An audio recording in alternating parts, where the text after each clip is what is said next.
Like, if it's possible to be pregnant every year, That's a plus for you if you're in America. you would not have known.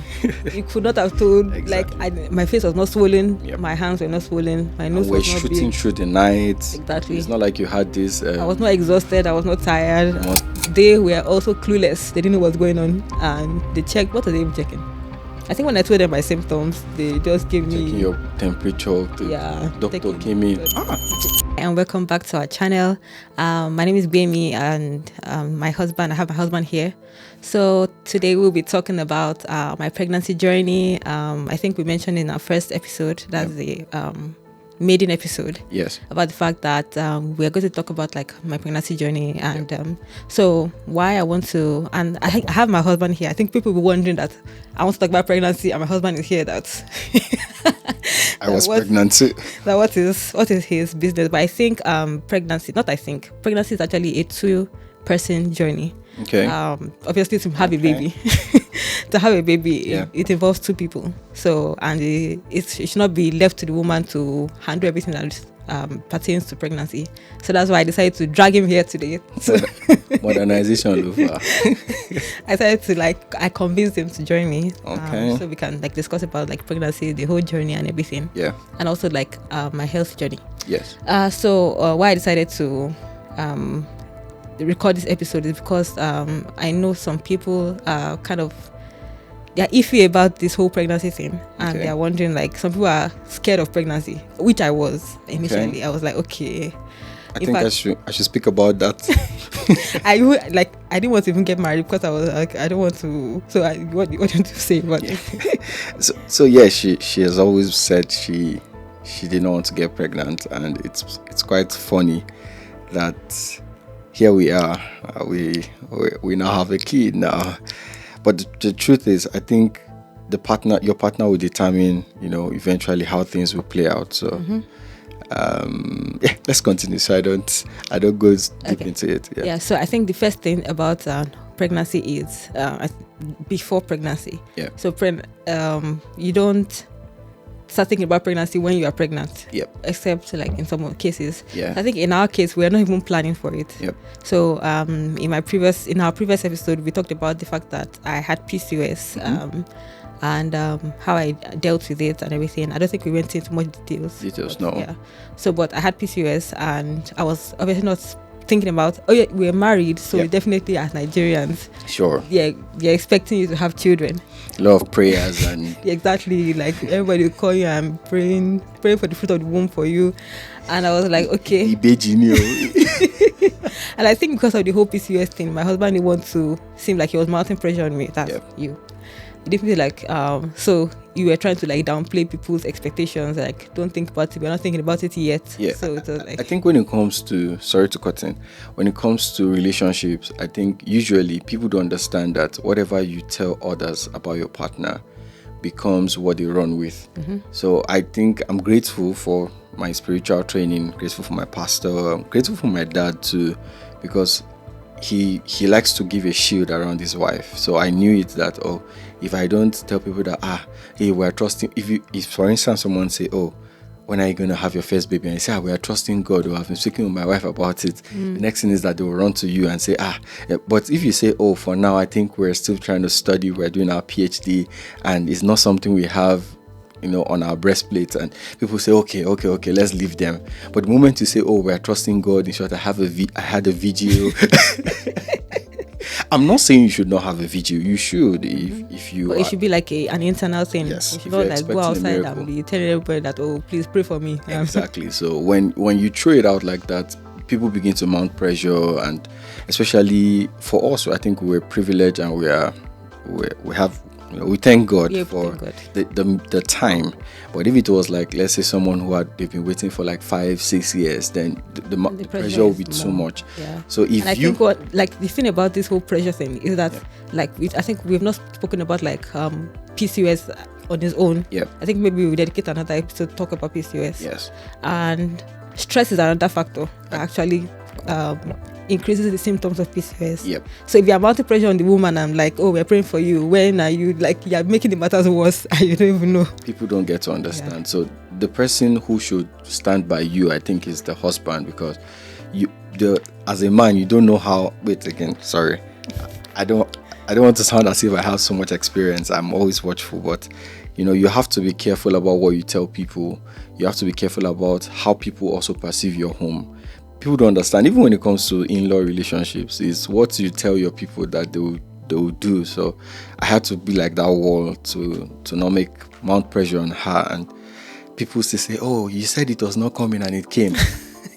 I think it's better that way. Yes. Than when is it coming? When is it coming? You to come home and start saying, are you a basket? Am I just pouring water into stuff and things like that? People don't, as guys, we don't understand that you're making your wife, like, you're putting more pressure, and it's not going to make the situation better. Yeah, exactly. And so piggybacking, like going back to the whole like PCOS thing. Yeah, I think when we didn't start out our hair journey because of children. No, it was. I think in our first episode it was because of flat tummy. That means I started with. So, but like at least like later in the future, it was like, okay, we just want to be healthy. Yeah. So I think I came to discover, like down the line, that was after pregnancy and everything, is that actually the health of both partners are very important. Exactly. So I know some guys just feel like, she's not just to, like they feel like it's the woman's body that should be quote unquote healthy, or like if anything happens to the pregnancy, it's the woman's fault. Yeah. But actually, like if there's an issue with the sperm, it can actually cause an issue with the fetus or whatever. Thank God it's not made for kids. So yes, yeah. So things like that. So it's. I get the point. Yeah. I think to not pass too much blame. I think many guys, the only thing they say is don't take sugar, reduce your sugar intake and stuff like that. But I don't think that one is like they're trying to think about the health of the child. It's just performance. I got you. Exactly. I got you. And it's really, it plays a big role. Yes. I can say it was also at the onset of my own journey. Yes. So like initially, because of my weight gain and everything, I started first with the whole, I wanted to lose weight. That was the motivation. Flat tummy, lose weight thing. Yep. So, but when I think probably like maybe after 2 months, then you joined me. Yeah. And then we started we're jogging around, like we're doing a lot of exercises. We're just running around the city. Seeing ourselves. I think we had already cut out sugar at that point. I think we started with cutting out drinks, because many times we didn't know that, or we don't know that it's beyond drinks. So we think once you can cut out any type of drink and you're probably eating, or you're trying to be healthy, or you're restricting your food. I think we started to eat, we're trying to do something healthy. We're doing yam and egg after the race. Then at noon we'll come back to get rice, and we bought shrimp. I think we're trying our best at least in our understanding at that time. Yeah. That okay, this was the healthy thing. I think we stopped. Did you stop McDonald's? So I remember one. So we'll now buy biscuits and protein bars, because it's written no sugar. We'll read the comment and say no sugar, then we'll say yes, this is for us. I think that time we also look at calories. We're counting calories, but we didn't even look at what type of calories. I think I was taking the chocolate at that time. Exactly. I think so. Exactly. And we didn't check whether there's maltodextrin, corn syrup, and all of those stuffs. Yeah. We were just like, okay, once we just check this, but we now noticed that scale I think because I was in portion control, so my weight was coming down. Oh, but I'm not a big fan of. My ideology towards portion control is, in nature, there's no animal it's the truth. I grew up with a dog, no animal. I had dogs. No. So let's hear what they don't portion control. They eat, and once they are done, they either maybe go and chill or rest, and then when they wake up, begin to bark. That's kind of portion control. And discuss how is it portion control? They have portioned it in their stomachs. So it's only for us humans that people tell you, oh, don't do this, don't do that. Rather, we were paying more attention to the portion, as we heard, and not to what we were eating. So, but thank God we're here now, and now I can eat as much as I want, I think we're going to talk about like what we eat later down the road. So, but so I think unconsciously I was preparing my body for pregnancy, even though that was not the intention. And we're going to talk about how we discovered I was pregnant. Yeah. But before that, because of the whole PCOS thing, I think that year I had my period maybe just once. Wow. Like so, but when twice. Was it twice? Probably doesn't. Yeah, I think maybe once or twice. So when I told people that I was, usually the first sign of pregnancy is missed period. Like I can't go based on that. If it was that case, I would have been pregnant many times because usually in a year, maybe I'm lucky if I have my period 6 times in a year. Yeah. So it was like that bad. And many people don't know that it's. I think it's part of the PCOS symptoms. Yeah. Yes.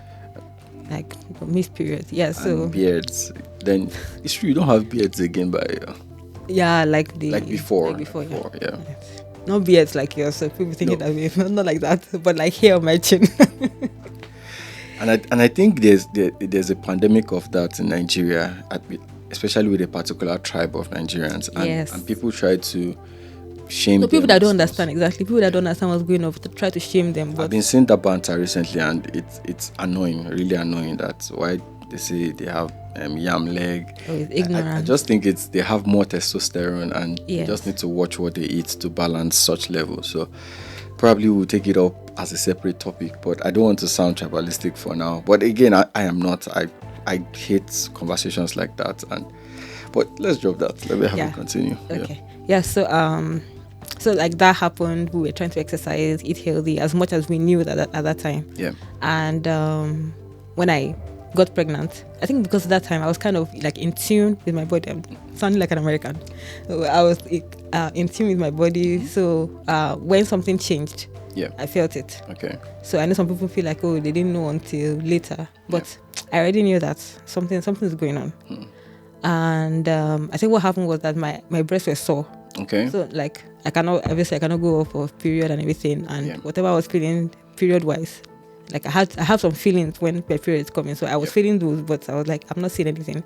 But I didn't put too much attention to it until the soreness of my breast was not going away. Yeah. I was like, okay, something is going on. I need to take a test. So I didn't tell him initially because I didn't want to raise his hope and then dash it if it was not whichever hope. It was not positive. We move. So I think that day I went to get the tests. I kind of sneaked out to get the test. I came back.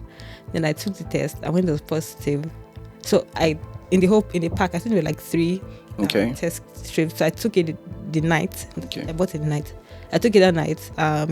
It was showing like a very faint line. So I was not sure. Like, okay, let me check the morning, because they said like I think the ECG, the whatever hormone is higher early in the morning. So I said, okay, let me wait till the morning. So I can't forget. It was. Do you remember? Yeah, sure. You woke me up. Yeah, it was a Sunday morning, so I took the test. I came to meet him. I mean, when she told me, one thing with me is that I love challenges. So I said, okay, let's do this. Like whichever one, whether it's there or not there. As Apostle Paul will say, learn to be abased, to be abound. I mean, all I read is Bible, so that's where I get my jokes from. But the truth is, and I think one thing we've not stressed a lot is we trust God for miracles. They are miracles. Yes. But as Pastor will always say, you don't be delusional to separate it from the natural life. So what you eat as a woman and as a man would play a big role. We're not saying this because we're an institution, but I think it's just a form of advice. Would play a big role in how either you get pregnant or you don't get pregnant. And this is quite key in your health journey. Many people think, okay, we'll pray about it, we'll trust God, we'll do this, we'll do that. Perfect. I'm a believer in God. But you must ensure that as you're doing that, try all you can do possibly, like to also work on your health, work on your diet. Many people just dismiss it. I can't do this, I can't do that. Yeah, I think I was having a conversation with someone recently, and I was telling the person what I do or what I did. Yeah. And the person was like, oh, I can't do that. I'm like, okay. Like, I can't force anyone. So I'm just telling you what worked, and then you're complaining about the same thing. I'm telling you, I say, oh, you can't do that. I say, okay, it's fine. Even our family members, I was like, okay. She's laughing because she knows. So I try to give as much as I know, and sometimes they don't understand that, it's from a place of love, the things we've tried and things we're recommending. So God will help us. Okay. Yeah. So I think talking about like how we got pregnant and everything. So now, first trimester. I know some people say that that's one of the most challenging parts of pregnancy. But I think that first trimester I was enjoying. I think it was a smooth ride, to be sincere. Yeah, all through. All through. It was. I think the only hiccup was that. Yeah, the vitamins time. Yeah. And, So. But I think all through. I think the only so the my first trimester. Yeah. I was still going to the gym, I believe. Yeah, I was still going to the gym. I was still like doing like regular things, like obviously still eating as healthy as at that time. So and everything. But the thing that changed was my heightened sense of smell. Okay. I don't like it because I think my husband used to say that I don't have a nose because I don't smell things that strongly. So he'll be perceiving something and be like, "Do you perceive this?" I'm like, "No." So, but that first trimester, I was smelling every single thing in the house, and I was like, "I don't like this. I don't like this feeling." So I think we had to throw all those perfume things. Oh yeah. I had to throw everything away because I was like, I'm smelling everything. But I think again, let's put it this way. I think it's our body trying to tell us the things that are bad. Because if you are to have that now, I think you might not have such reaction because we've tried to remove some of those chemicals. One of my passion in Nigeria was, before I came here, was that when I have like my own house, not, I mean my own house, that I was going to make it smell, just. So when I first came, I remember I went violent with, I like fragrance a lot, so I wanted to just make everywhere smell nice. Those who know me, the first car too I got, just, if you enter that car, you almost choke. But now looking back, I was like, oh, I was silently killing myself because that's a lot of chemicals to take in. So I think it's your body just telling you that, no, this is not good for you. It's not even good for the formation of the baby. Because that first trimester is key in some of the studies I've checked in how the baby would form. The things you eat, what you're inhaling, it's a lot of. So that's why people see it as, what they call it, maybe cravings and all of that. But they don't understand that it's their body telling them that, please, guard yourself well. I'm trying to do something novel. And, that's what I read of. Because before you say I'm not a doctor, but just something, the research I've done, yeah. Yeah. Okay. So, and talking about like the whole vitamin C issue thing that I had. Yeah. So, my whole pregnancy journey. In fact, when someone was asking me like after I had the baby, I was like, oh, would you do it again? I was like, yes. Like, if it's possible to be pregnant every year. That's a plus for you if you're in America. Seller. Well, but I'm working. So no. But seller. There's a part of it that's seller. Seller. Yeah. I mean, we just need to get more daycare and we're good. Yeah. So so the issue about this whole vitamin C thing that we're talking about is we went to Nigeria December. I think I was about like 3-4 months pregnant. Yeah. So that transition between like my first and second trimester. So I was like, everything was going well. Yeah. But I believe it was probably because of I didn't eat on the plane. Probably I think I lost my appetite or something. Even if we ate, as at that time we didn't have as much knowledge on nutrients then. Yes, I think I was eating like the rice, I was eating a bar, I was eating, so I was not eating like telling you that food. There's nothing I can feed on. Yes, so I think I was eating a lot of things that was depleting my vitamin C. Yep. And I was not having like a lot of vitamin C to restore it. So because of that, the whole trip and everything, I think when we went to Germany, so we didn't go to Germany actually, we passed through Germany. We branched through Germany. We had a layover at Germany. Let's not talk like Nigerians. I was at Germany yesterday. So when we were coming back, on our way back from Nigeria, we had a 1-day layover at Germany. Yeah. So we were forced to eat German bread foods and pizza throughout the time. So that's more nutrient depletion for me. And a study has shown that when you eat more carbohydrate foods, it depletes your vitamin C stores faster. Yes. And that's why they didn't tell you to maybe take fruits, because that's where fruits are now, the whole idea that fruits, the whole wahala. But really, if you eat more of the carnivorous diet, which we are not promoting carnivorous diet yet. We'll talk about that. which later. I'm working on now. It's shown that you have your stores, your vitamin C stores intact. So now we can, in a way, we understand. explain. Like that time, we didn't understand. Yeah. Like I don't think we even had any knowledge of vitamins at that time. So just walking around the airport. It's just walking around. We gave in when we could not get what to eat. I think we had to eat McDonald's then. Yeah, McDonald's, because I was hungry. There was nothing to eat. I didn't eat on the plane because I didn't like the taste of their food. Yeah. So I just had to eat McDonald's. I had to take pizza. We bought pizza at that store. No, we had a voucher from the airport. Yeah. So we just ate pizza. I was eating bread. Yeah. Yes. So that's what we were eating. So that's a lot of carbohydrates. So dry. So it's terribly depleted by starch. So, but we didn't know it at the time. Yeah. So, just to chip this in, sorry. If you notice now, it's gonna be better. I just heard, or in the last flight we took, you can take food on your flight. So please, if you're on a diet or you're trying to keep healthy, in a Ziploc bag and take it. Fish, whatever. So next time we're going anywhere, we will take our food along. So. My God, you can expect me to take a lot of food. Please go on. Yeah, so when we came back to the US, that's when I started vomiting, which I never did in my first trimester. I started vomiting. I started feeling nauseous. I was like, what's going on? So, and then I lost my appetite completely. You had sore throat, I think. I had sore throat. Your lips were breaking. Everything was happening. My gums were bleeding. And my husband was like, I can't forget one, but let me have you speak. No, like when someone is looking at you, like, this is what I did to you, and I can't help it. And he was just looking at me and he was like, okay, I need to take you to the hospital. I was like, no, I don't want to go. But he took me there. We had to go to the ER. Yeah. And they were also clueless. They didn't know what's going on. And they checked, what are they even checking? I think when I told them my symptoms, they just gave me... Checking your temperature. The doctor came in. They didn't... Let me just keep quiet. What are you happy? Because, how if you were in Nigeria, for instance, people would say, I'm going abroad. The only reason I'm not saying they have good...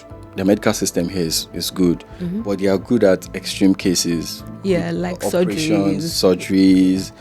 But when it comes to just and I think the whole research on, like, they are research based.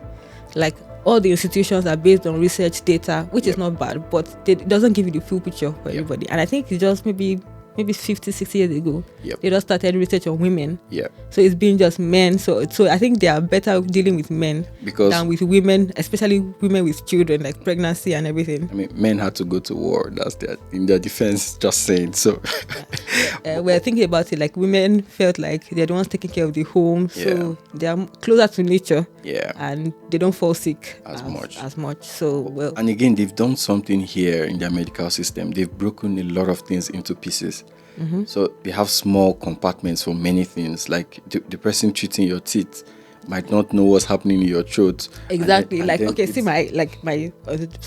away from the whole pregnancy thing. Yeah. So I'm on braces. Yeah. So the person handling the whole braces thing, trying to rearrange my teeth, is the orthodontist. Yeah. And the last appointment I had, he told me to talk to the dentist about something. So talking about, like, the spacing, so it's the dentist that will now send a recommendation back to the orthodontist on what he should do next. So it's just so segmented. So I cannot go to an orthodontist for him to give me dental advice. Yeah. So he will just do what he is trained to do, and then he will leave the rest to the orthodontist to do. So I know it's debatable, and that's why I think our people is good, because some nurses doctor. Some nurses in Nigeria can treat your leg, your head, your eyes. And as Pastor will say, even with spiritual things and the Bible, you can't be a specialist. You have to have a broad view. So it's good, and there's good and the bad aspect. Yeah. So it depends. So, but this one was very annoying because when I was there, my throat was blocked. My throat was... They brought in one solution for you. They numbed my throat. I'm like, what's going on? After numbing it, like, it didn't get better. I think they gave me one vitamin or something. Yeah. No, they didn't give me a vitamin. Probably something just put in my mouth or something. Yeah. I don't know. So after like 2 days, nothing worked. So we went back again. Yeah. So that time I was crying in the hospital, like, let this calamity end. Yeah. But I'm like, okay. So it was later. I think it was strategy that was telling me. Yeah. I think when we spoke to her. Yeah, I think we spoke to two people. I think Strategy and Bro Austin's wife. Yes. Or Bishop Austin. Sorry, it's the bishop. So we spoke to him, and glory to God, we prayed and all of that, and I think we got a solution. I think they told you to drink orange or something. She said I should take just like vitamin C. So I got this solution, this effervescent, like just drop inside water. Yep. So I was checking the label. It's like 1000% daily recommended vitamin C. So that's what I took. And within like maybe the following day I was already fine. It was so it was vitamin. So in case you have any of these symptoms, maybe sore throat, bleeding gums during your pregnancy, don't take it as a pregnancy symptom. It's actually a deficiency. Well, speak with your physician. Well, yeah, speak with your doctor. See me give you medical advice. That's what I was gonna say. Yeah, so I'm just saying, like, if lawsuits come. So we are not, I think that's a disclaimer. So disclaimer. This is not medical advice. Speak to your physician. But based on what I did, but when I had sore throat, and obviously my next pregnancy, I don't think I would be deficient in vitamin C because your body would tell you. I think it must have given you more signs, but it was like, I'm done. Because at every point in time, if there's one thing I like our body for, is that it gives the next clue. If again, this episode is not about me, but if I need to speak about my own experience, your body will begin to tell you. And even my dad, at some point in his journey, health journey also, his body told him for years, and you hear, and he's always just treating malaria. And I think our body just succumbs. Maybe there's something in the malaria drug that can suppress the symptoms. So your body just say, okay, let me work with this for now, not knowing that you've not tackled the real problem. And God help us. Again, it's not about me, it's about pregnancy. So. It's all right. Yeah. Okay, yeah. So I think I want to talk about like how you supported me. Okay. In this. Did I? You did. Okay. If you're asking. Okay. So yeah, you were. I think because it's new for us, because it's my first pregnancy. Yeah. And obviously I've not dealt with a pregnant person before. I think maybe your mom. Yeah, my mom. Yeah. So, but like it's not. Yeah. Then I was still a bit maybe young. And she too. She's the strong woman. No, she had 3. So exactly. Obviously the first is not going to be anything strange. Yeah. Yeah. So I would say he was there, like all my appointments. You took me. Would you have taken? No, like, but you were there. It's not like some just say, okay, just go and be facing your I'm speaking because of a prior. I got you. Yes, exactly. Please just go on. Yes. So it's just like, it's not like just be going. Go out. Like, okay. That's why I said in the beginning that some men just feel like, okay, pregnancy, my own is just to get you pregnant and then. Really? Yes. Okay. I don't know if men like that exist. I know man like that existed. So that's how I'm speaking like that. So someone just said, okay, once I do, that's my part. You go and figure out how you're going to get the child to the world. And yeah, so but I just like the fact that you were there throughout the journey, all my OB appointments. Sure. Like, and even like just being on the whole journey with me. I think there's a time probably I didn't feel like I didn't feel like eating what I cooked. Okay. So you were the one that was handling all the cooking and everything, and yeah, you were there, supportive, information wise. Oh, you can count on me. Shoulder to cry wise. I think at the time my belly became bigger, I didn't want to sleep directly on the bed. I wanted to sleep on him, so he was my pillow for. Seriously? Wow. You're my pillow. I forgot to know, like, wow. It feels so long. But it really is. Yeah. Yeah, it really did. Yes. God help us. Yeah. Yeah. So, do you have anything you want to? No. So hype yourself about? Not me. Again, I'll attribute it to my dad, I think, and really, and I hope to be a good dad to my children too, because I saw him. As much as there are some things I don't like about him and the things in the way he treated it, obviously, I'm sure even our child might not like some things about me eventually. But I love the fact that he actually was there for my mom. Appointments, he will be there. He treated her like an egg. In that sense, he's really mad about it. What he means by treating her like an egg? Like if you manhandle egg, it breaks and you can't get it back. So we have to explain. No, like in case we are I was speaking to people. No, I think someone was saying, I was watching a video, and like in Nigeria, I was talking, and the person was like, "Oh, I love your expressions." I'm like, "That's the way we talk." Oh, so we like talk in expression. We are saying something, but we are saying it's in different way. Yeah, so I'm trying to explain that when you mean I'm treating someone like an egg, that means I'm treating the person carefully. Yeah. So he gave me that very good example. I remember for our last born, which I think we all we had sense at that time. I think I'm about 10 years older than the guy, so he's now a big boy now. And I saw how even when he took my mom to the hospital, we didn't know.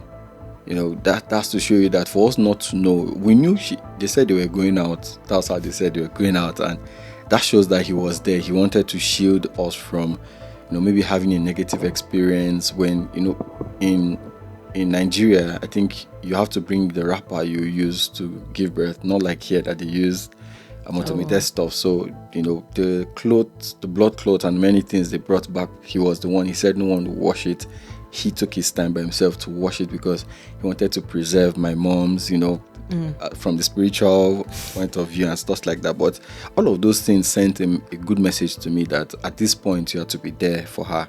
Even if after you can have differences, change it for yourself, vex for yourself. But at some point, there are some points you must not leave your relationship, because really those are moments that will define, years to come. You look at it and say, I didn't help her at this time, and you can't go back in time. Yeah. And most likely someone else will have done your job, and then when she's having a leaning towards those people, don't be surprised, because obviously you are not there. So I must give that credit to him. Obviously, again, my spiritual background, pastor has taught us well to stand there with your wife. So it didn't seem not strange something. to you. It's not something like. But it's strange. It's strange. Kind of was strange to me.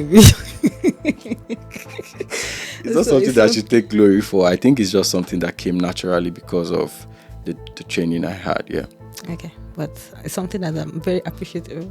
Okay, I've not talked too much about it. Okay. Thank you, ma. Yeah. So, like, speaking about, I think I'll give credence or credit to my supervisor as well, because he tried his best to make things easy for me. Mm-hmm. So, like throughout my pregnancy, I didn't have any maternity leave during my pregnancy, but when I had to go for appointments, I let him know that I had to leave, and he was like, "Oh, it's fine." So he didn't make it hard for me. So I didn't feel like I was being punished. Yeah.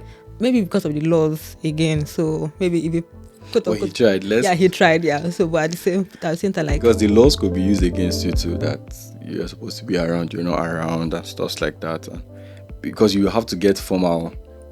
You have to get formal stuff if they want to go by the law, and then they begin to check. Okay, how many times were you here? Not here, and if they want to hold you here.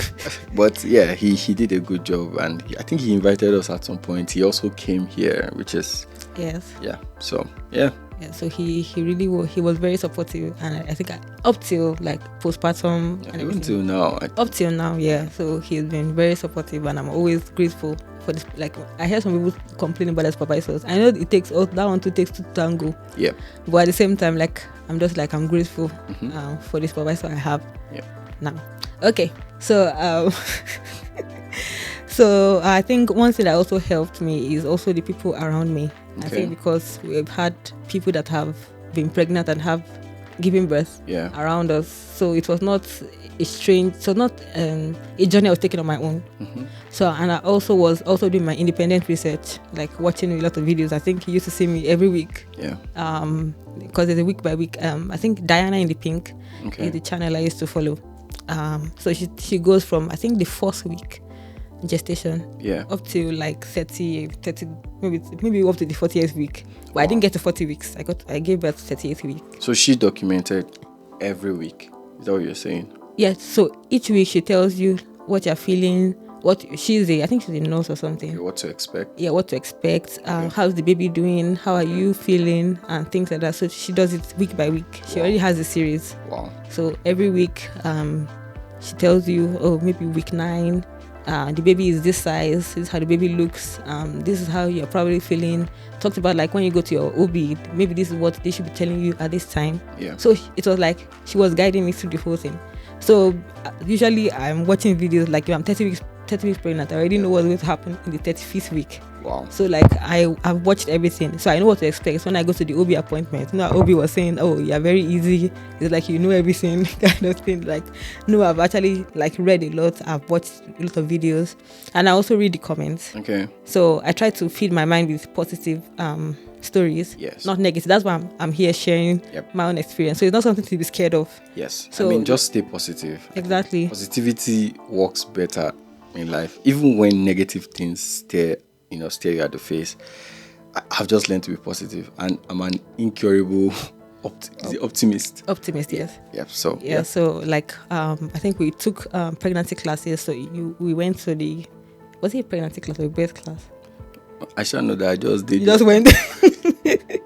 As at that time we had knowledge, so we could not eat many of their dinners and so stuff. They're serving us things, junks. Just took water. We just took one, and like we're good. Yeah. So I and then also this Malone Center, like moms groups and everything. So I already had access to people that had positive stories. Yeah. And if somebody had negative story, I blocked my ears towards it. So I'm like, I'll just focus on the positive. Like I'm already pregnant, so why would I be feeding my mind on negative things? Like, am I trying to not carry the pregnancy to term? Yeah. And I think one thing that at the beginning stage, I was my mom, her first pregnancy, she had a miscarriage. Okay. Yeah, so I was like, okay. So when I went through the first trimester, I think I was more careful. No, not careful. Okay. Like I was more confident with the fact that this pregnancy was going to stay. I think she lost it at maybe 12 weeks or so. Wow. So I was like, okay, I know this one will stay. Like after like post all the 12 weeks and everything, I'm like, okay, we are doing this. I'm just hearing that. I think I told you. I know, but like the duration of time, I didn't know there was that duration of time, and you were like tracking it. My one is that we go do this one.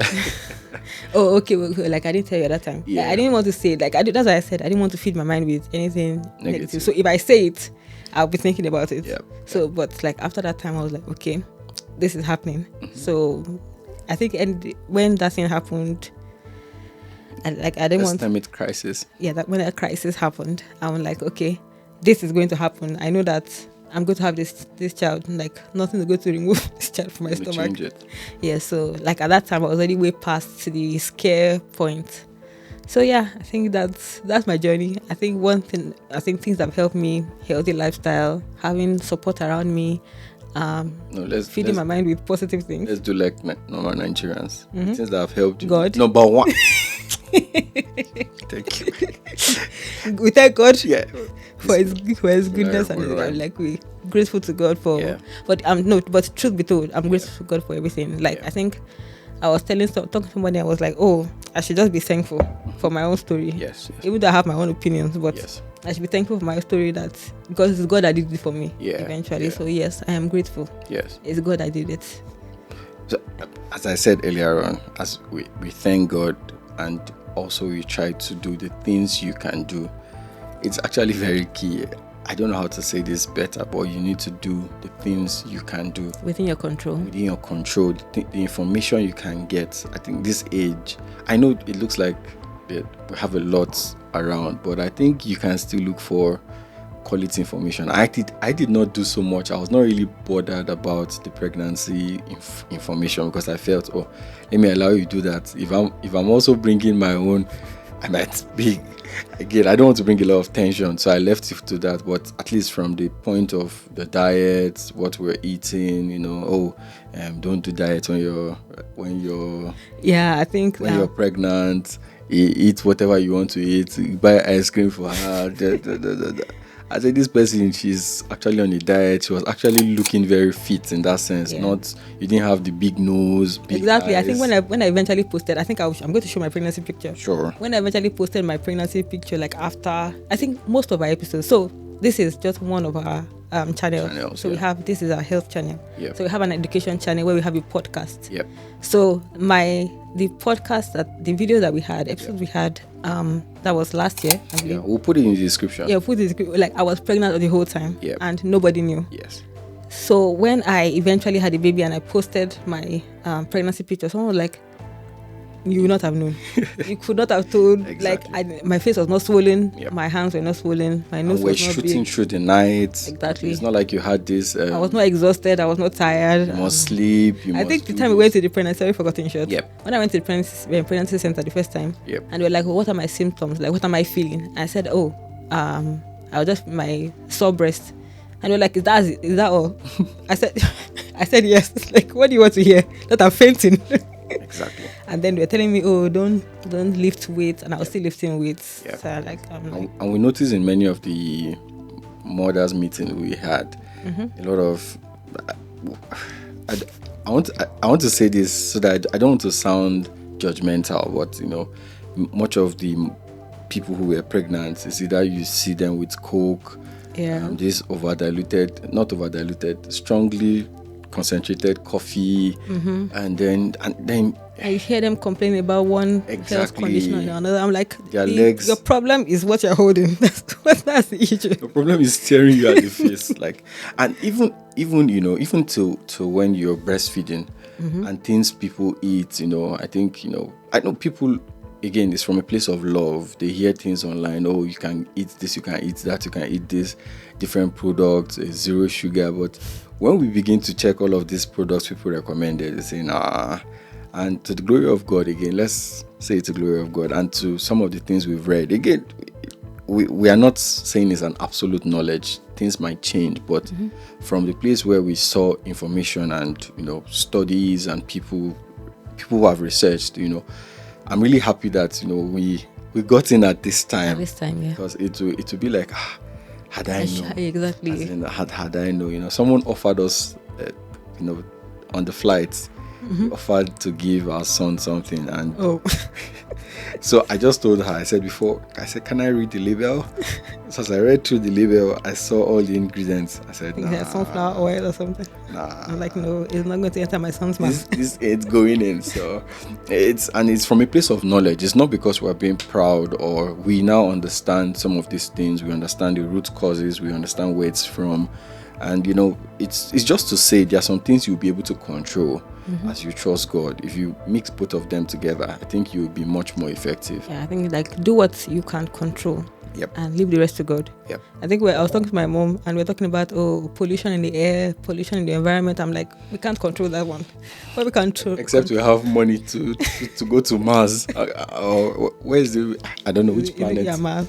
Is it Mars? I don't think it's conducive, but whatever. But at least one I can control. I can control what I eat. Yep. I can control like my movement, Yeah. exercise. I think I was not exercising. I was dancing, which is a form of exercise. Yeah. Like throughout my pregnancy, so I didn't feel. I think there's one time I recorded a video of me dancing with my big belly. And I was like, I cannot post this. But I still have a question for you. Okay. So because this is one of the most arguable topics, is still this subject of cravings. Is it that now I don't want to, let's use you as our case study. Okay. But the subject of cravings, is it that cravings, because I'll cite my mom's experience, but that cravings, is it that if you don't get it, you run mad? No, definitely not. Because many people say, I could not do without it, I just had to get it if I didn't get it. Like, okay, for me, I didn't have cravings. There are some things that I did not want to eat and some things I wanted to eat. Okay. So I think when we were in Nigeria, I told your mom. Yeah. I told your mom it was eba. Okay. No, I was eating eba a lot. Yeah. Eba is gari and cassava flour. Yeah. and this thing. So I just like, in fact, I was eating eba, just eba itself. I think that's the thing I wanted to eat. So I like eba. I'm not that much of a fan of eba, but it's something that I like. Okay. I think I would have prepared for Nadiam, but we didn't have access to it. So eba was the next best thing. Yeah. So I wanted to eat it, and I was eating it. If there was no eba, and because I've tasted eba before, so I know it's something I wanted to. I feel like it goes easier in my mouth. So even rice. Yeah, even a rice. Okay. So I was eating a lot of eba that time. Like I think Saturday will come and see me with my bowl of eba and vegetable soup and everything. So when we were at the previous house, were you still doing portion control with the eba?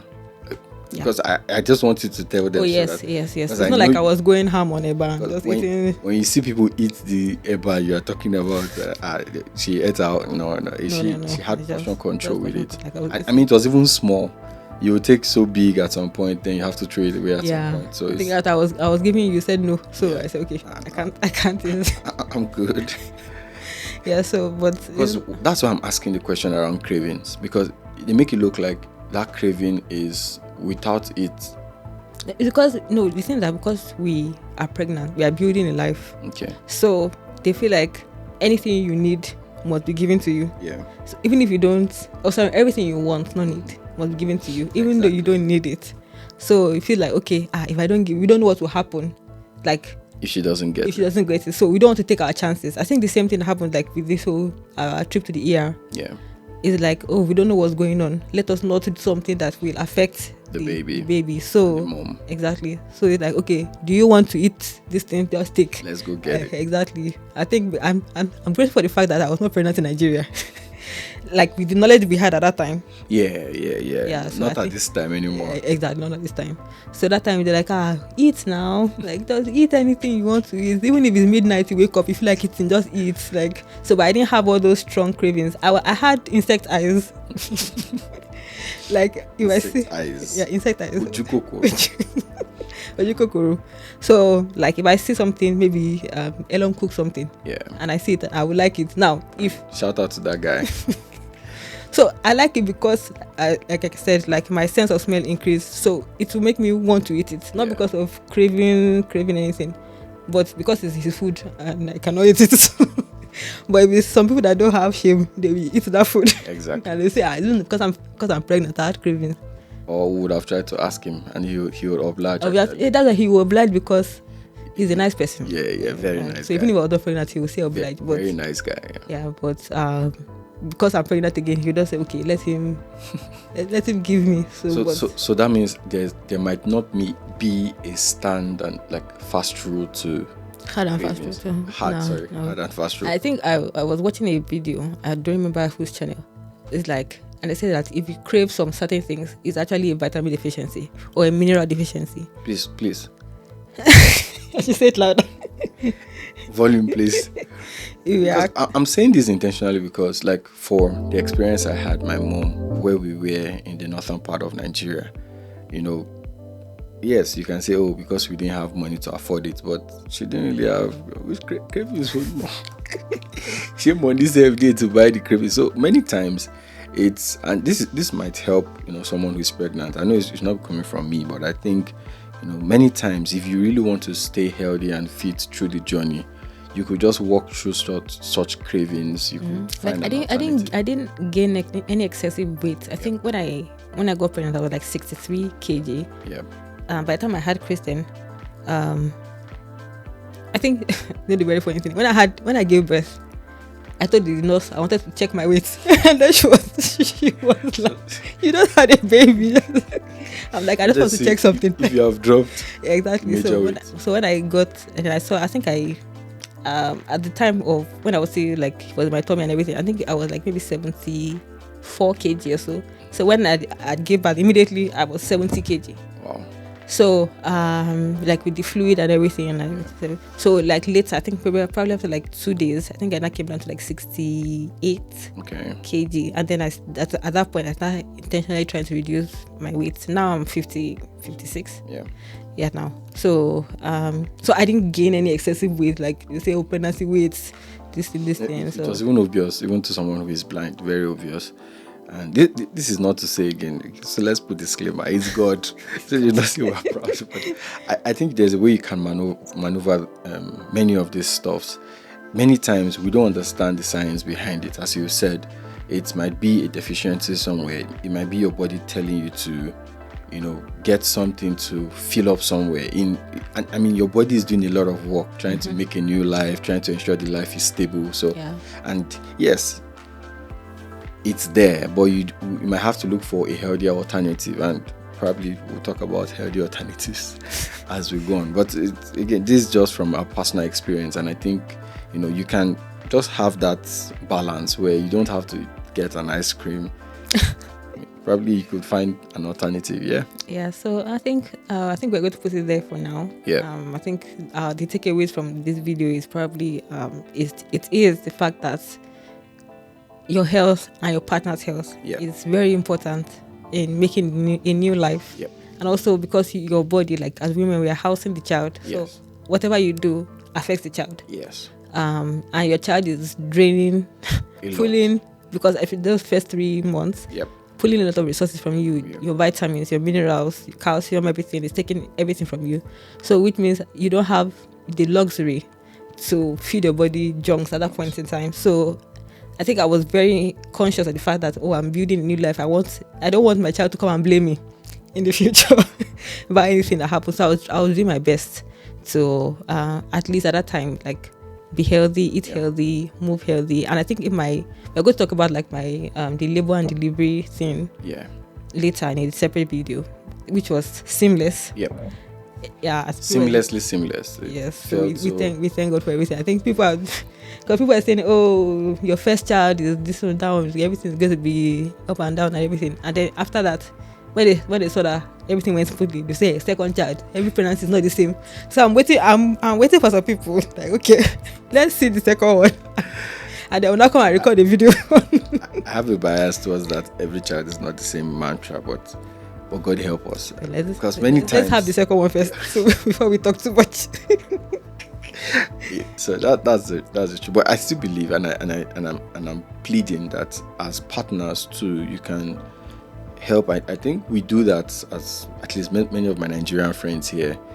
I don't want to name names, but you see people doing research, trying to ensure their wife is healthy and stuff like that, and trying to be there. But things can actually be smooth, because let's backtrack. God will not do something in that sense to make the woman feel bad or to make the woman go through suffering, like, because there's how we now see pregnancy as if whatever I see, I'll just take it, or whatever. And it's not meant to be that part where you would suffer. Again, I'm not trying to equate mammals together, but if you look at other mammals, for instance, they don't, I was telling you during your pregnancy, I was like, they don't really go through some of these, how, you are just scared that, hey, hope this goat will not. It's just like, oh, the goat is pregnant. We know they exactly, and they go through. I'm not saying we are goats, obviously, but there should be, and that's how I love to think. There should be such similarity that okay, if this is working well, that means there should be a pattern for us, for things to work well for us. It's just that we have deviated from the natural way of doing things, and we now love comfort. As a woman, you can still, she was doing exercise. Sometimes I'll just look at her that or make her no talk, but doing exercise, doing many things. This is not to say that it's a hard and fast rule, but it will really help your journey. So and I think actually they advise you to, like, especially when preparing for labor, I'm not going into that actually stay active. So I know, like, obviously in my lab, we have to be. You have to stand. Stand, walking around. I think where we work, I think I was walking to school. Walking back, like just being active. It's not like you have to go to the gym or lift weight or something, but just being active in your natural life, not just sitting down on the couch throughout the day. So just stand up every hour, do something. It helps. I think the little goes a long way. So I think this is where we're going to end this episode. Catch us in our next episode. I'm going to be talking about. He's awake. My baby's awake now. So I'm going to be talking about, like, my labor and delivery, how it went, even postpartum, my recovery, and things like that. So catch us in the next episode. My husband also will be talking about, like, his journey. We'll be talking about, like, our carnivore diets. I think this channel will be talking about, like, diets, anything that involves health. We'll be talking about it. So see you in the next video, and bye. Stay blessed, guys. Bye.